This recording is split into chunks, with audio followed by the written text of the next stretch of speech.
როშია და რომ სოციალური ცხოვრება და იოზეფკა სრულიად დაცლილია სოციალური ურთიერთობებისგან, არანაირი მეგობარი, არანაირი რაღაც საყვარელი არ ყავს. შეშინებულიც არის. ხო, კი, ერიდება სოციუმს ის. იმიტომ რომ ეგ ზუსტად ეგ ამბობია, რომ გვარი რაც სოციალურობის გამომხატველია, რომ მას არ აქვს, შესაბამისად უნარი არ გააჩნია, რომ სოციალური ურთიერთობები დაამყაროს.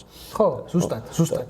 აქ მერსოსთან ეგ კარგად ჯდება, იმიტომ რომ პირიქით ხდება, ანუ საკუთარ თავთან ურთიერთობას ვერ ალაგებს, მაგრამ სოციუმთან ურთიერთობა იდეალურად გამოსცემს, მეზობლებთან ძალიან კარგი ურთიერთობა აქვს, რაღაცა იმას ხო დააწერა, შეყვარებული ყავს, ის არის კინოში დადის და იქ ძალიან კარგი პასაჟია, ეგ ეხლა ამ მომენტივ დავუცებ თავში. დასაწყისშივე რო არის რა, დედის დაკრძალვიდა რო უკან დაბრუნდება, თანჯარასთან რო სკამს მიიდგავს, სიგარეტს რო ეწევა რაღაცა და რო გადაიხედება.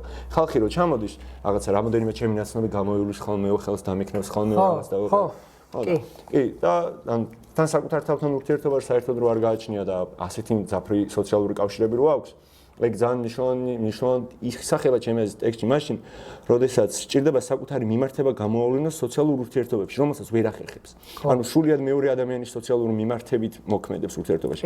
რემონთანაც ეგ მოსდის, შეყვარებულთანაც ის რო ეკითხება გიყვარვარ თუ არა, ამან არ იცის რა უპასუხოს, იმიტომ რომ საკუთარ თავს ვერ იცნობს.